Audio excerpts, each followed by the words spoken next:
दोस्ती, दुश्मनी तो खतरनाक होती है, दोस्ती और खतरनाक होती है। ये किसी के नहीं होते हैं सर। और अमेरिका के पिछले कर्मों को हमें नहीं भूलना चाहिए। याद कीजिए 1971 में जब जंग चल रही थी तो रूस हमें बचाने आया था, 40वां बेड़ा भेजा था, और यही अमेरिका है जो परमाणु बम से मारने की धमकी दिया था, अपना 7वां बेड़ा भेजा था। 1965 में जब हमारे यहाँ अकाल पड़ा था तो अमेरिका हमें सुअरों को खाने वाला गेहूं दिया था। किस मुंह से अमेरिका आज हमसे मदद मांग रहे हैं यहाँ पे भैया?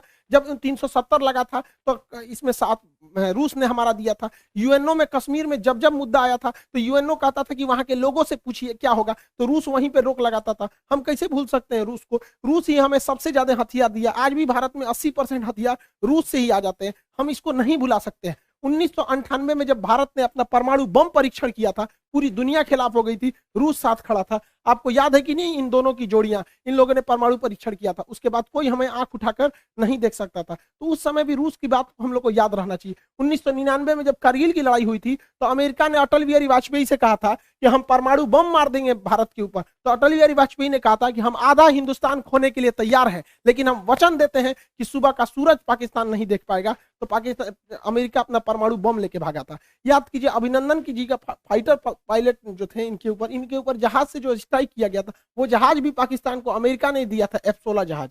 आज भी हमारी जरूरत रूस ही पूरा करता है। S-400 के दम पर हम चाइना को चैलेंज करते हैं, किसने दिया? रूस ने दिया। विक्रमादित्य किसने दिया? रूस ने दिया। 1991 में हम लोग जब अंतरिक्ष में क्रायोनिक इंजन की जरूरत थी, रूस अपने 8 क्रायोनिक इंजन दे रहा था, अमेरिका ने उस पर प्रतिबंध लगा दिया, जिस वजह से हमारा परमाणु कार्यक्रम, अंतरिक्ष कार्यक्रम लगभग 20 साल पीछे चला गया। यहाँ पर आज भी चंद्रयान में अमेरिका के जगह पे रूस हमारी मदद कर रहा है। तो रूस हमेशा से हम लोग के साथ रहा है। आज देखिए परमाणु पनडुब्बी, चाहे चक्र हो, नेपरा हो, अरिहंत हो, इसमें रूस हमारी मदद कर रहा है। AK-203 राइफल की फैक्ट्री हो, रूस मदद कर रहा है। चाहे सुखोई जहाज जो हमारी वायुसेना का रीढ़ है, रूस ने हमें दिया है। ब्रह्मोस जहाज दुनिया का सबसे खतरनाक सुपरसोनिक क्रूज जहाज मिसाइल है जिससे चाइना डरता है, किसने दिया है? रूस ने दिया है। तो हमें बैलेंस लेके चलना है। कहीं ना कहीं सेना में रूस मदद करेगा, लेकिन अमेरिका से हम लोग को भी संबंध बना के रखना है। चाइना को जब कंट्रोल करने की बारी आएगी तो रूस नहीं सुनेगा, तब हमें अमेरिका को लाना पड़ेगा। इस दुविधा में हम लोग हैं कि अमेरिका का साथ दें कि रूस का साथ दें। इसके लिए सबसे अच्छा रास्ता क्या होता है समझिए।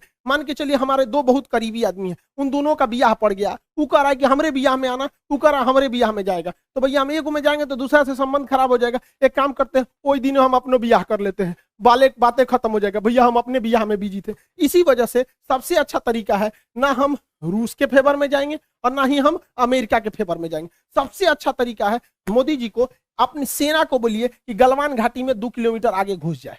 गलवान घाटी में जैसे 2 किलोमीटर आगे घुसेगी, लड़ाई तो करना नहीं है, उलझा के रखना है। 2 किलोमीटर जहां आगे घुसेगी उधर से चाइना वाले घुस जाएंगे, फिर वैसे ही स्टैंड ऑफ हो जाएगा।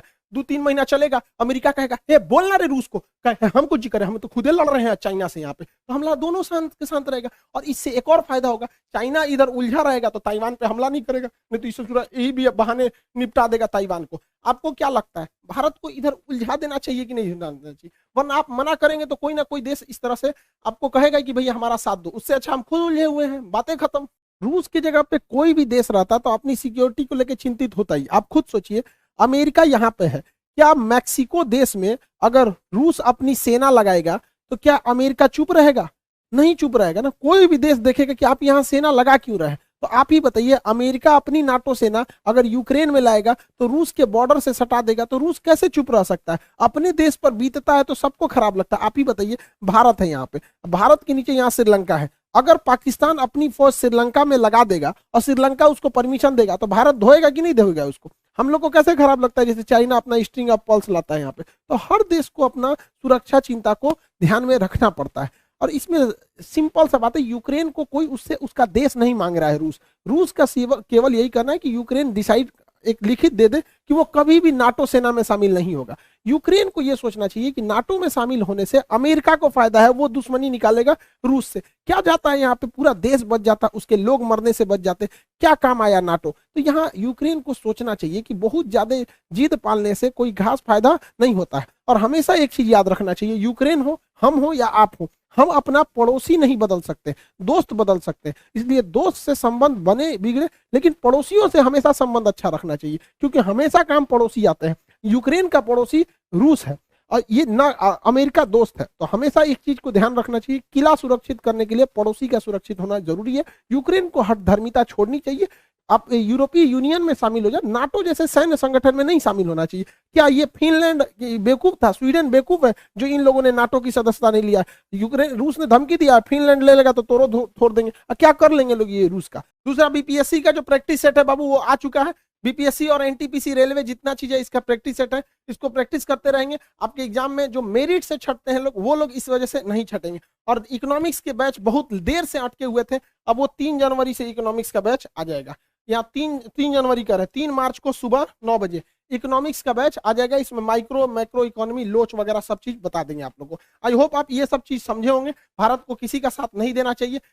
इंटरनेशनल रिलेशन में कभी भी कोई भी चीज बदल सकता है, हमारी जरूरत है तो ही हम लोग काम आ सकते हैं दूसरे के लिए। आई होप आप समझेंगे। मिलेंगे नेक्स्ट क्लास में। जय हिंद।